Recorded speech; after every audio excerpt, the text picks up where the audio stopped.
le Milan, le roi et le chasseur.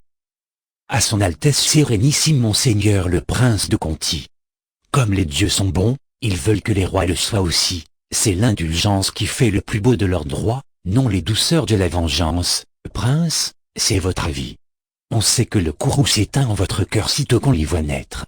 Achille, qui du sien a pu se rendre maître, fut par là moins héros que vous. Ce titre n'appartient qu'à ceux d'entre les hommes qui, comme en l'âge d'or, font sans bien ici-bas.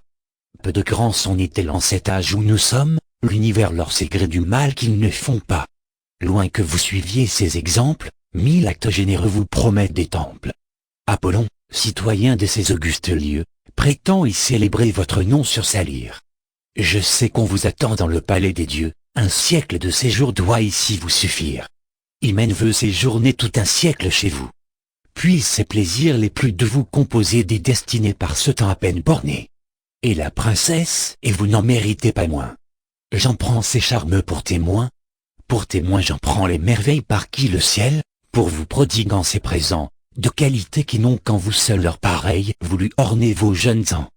Bourbon de son esprit c'est grâce à ses zones, le ciel joignit en sa personne ce qui sait se faire estimer à ce qui sait se faire aimer, il ne m'appartient pas d'étaler votre joie.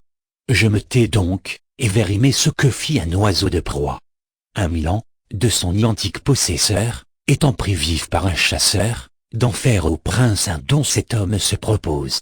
La rareté du fait donner prix à la chose, l'oiseau, par le chasseur humblement présenté, si ce conte n'est apocryphe, va tout droit imprimer sa griffe sur le nez de sa majesté. Quoi?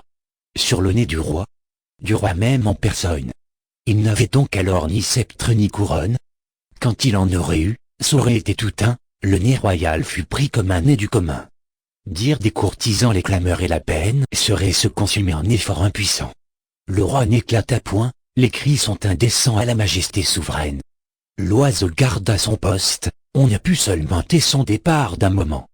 Son maître le rappelle, écrit, et se tourmente, lui présente le leur, et le point, mais en vain. On crut que jusqu'au lendemain le maudit animal à la serre insolente nicherait là malgré le bruit, et sur le nez sacré voudrait passer la nuit. Tâchez de l'en tirer irriter son caprice. Il quitte enfin le roi, qui dit, laissez aller ce Milan, et celui qui m'a cru régaler. Ils se sont acquittés tous deux de leur office, l'un en Milan, et l'autre en citoyen des bois. Pour moi, qui sais comment doivent agir les rois, je les affranchis du supplice. Et la cour d'admirer. Les courtisans ravis, élèves de tels faits, par eux si mal suivis, bien peu, même les rois, prendraient un tel modèle. Et le veneur l'échappa belle, coupable seulement, tant lui que l'animal, d'ignorer le danger d'approcher trop du maître. Il n'avait appris à connaître que les hôtes des bois, était-ce un si grand mal? Pilpé fait près du Gange arriver l'aventure. Là, nulle humaine créature ne touche aux animaux pour leur sang épanché, le roi même ferait scrupule d'y toucher. Savons-nous, disent-ils, si cet oiseau de proie n'était point au siège de Troie?